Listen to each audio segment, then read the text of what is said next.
mi nombre es Carlos Vargas y vamos a ver lo que son las matrices en MATLAB. Dentro de los contenidos que vamos a abordar es una breve introducción, cómo crear matrices, unas operaciones básicas, operaciones especiales y un ejemplo práctico. Dentro de la introducción tenemos que MATLAB originalmente fue creado como un laboratorio de matrices, y de ahí su nombre, ya que está abreviado. En cuanto a las matrices en sí, tenemos que cada elemento de una matriz tiene una posición tanto Y como X, Y para las filas y J para las columnas. En cuanto a la creación de matrices, tenemos que se pueden crear de tres distintas formas. En cuanto a vectores, matrices y matrices especiales, que son las que nos ofrece MATLAB. Para esto, yo creé algunos ejemplos para la creación de matrices.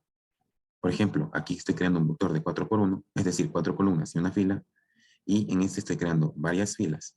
Es 3 para ser exactos. Aquí tendríamos la primera fila, la segunda fila y la tercera fila, separados por puntos y comas. En cuanto a la matriz especial, si nosotros corremos esto, vemos que nos crea una matriz de 4x4 llena de unos. En esta nos va a crear una matriz de 2x3 llena de unos. En esta, con ceros, exactamente igual a la anterior, de 3x3, y esta de 5x1. Las operaciones básicas que se pueden realizar en MATLAB, tenemos la suma y resta, la división y la multiplicación. Pero para ejecutar cada una de estas, se tiene que tener en cuenta que MATLAB cumple con algunos requisitos. Aquí tengo unos ejemplos también de eso. Aquí estoy creando tres matrices, una X, Y y Z de 3x3. Entonces, si nosotros ejecutamos esto, nos crea aquí la suma de X más Y, de los valores que estaban arriba. Aquí nos resta, en esta nos multiplica, porque aquí está el punto antes de la multiplicación. Esto quiere decir que va a multiplicar punto por punto, es decir, como es de 3x3, la matriz va a multiplicar el valor que está en el 1,1 con el 1,1, el 1,2 con el 1,2, el 1,3 con el 1,3 y así sucesivamente. Y pasa lo mismo en la división. En cuanto a las operaciones especiales que les comentaba que tenía MATLAB, está la de obtener la diagonal de nuestra matriz, la invertida, la transpuesta, otra forma de sacar la transpuesta, la determinante, el rango. Podemos obtener también la suma de la diagonal y una que se llama norma. Si nosotros ejecutamos esto en base a la diagonal de la X, si vamos acá, tenemos que X tiene estos valores. 1, 0, 2, menos 7, 5, 0, 0, 3, menos 9. Entonces vamos a ejecutar para ver qué nos sale. En cuanto a la diagonal, tenemos que nos arroja el 1, el 5 y el menos 9. Y si vamos a revisar, esos son exactamente los valores que nos tiene que dar. 1, 5 y menos 9. Y así sucesivamente con las otras. En cuanto a la invertida, nos da los valores contrarios a los que ya teníamos. Y la transpuesta, si se dan cuenta, es exactamente lo mismo. Colocarle el cachito aquí, que escribir transpos X, se da cuenta que son los mismos valores. Es otra forma simplemente de declarar.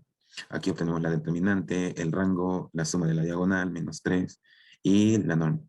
Y ahora con el ejemplo práctico que yo he realizado, entonces, ¿cuál era el problema? Que la universidad ha pedido a un ingeniero en sistemas para crear una aplicación para calcular la suma de los tres componentes de calificación, es decir, aprendizaje en contacto con el docente, el aprendizaje práctico y el aprendizaje autónomo en cada uno de los bimestres y saber si al final el estudiante aprobó o no la materia, tomando como referencia las medidas que les estaba comentando, de saber que un estudiante aprueba con 7, que el cálculo de notas se basa en la suma de los dos bimestres y luego dividirlo para 2. Entonces yo tomé como referencia un ejemplo. Entonces en el primer bimestre tenemos que el estudiante obtuvo en aprendizaje en contacto con el docente, obtuvo 3, en aprendizaje práctico obtuvo 2.2 y en aprendizaje autónomo obtuvo 1.5.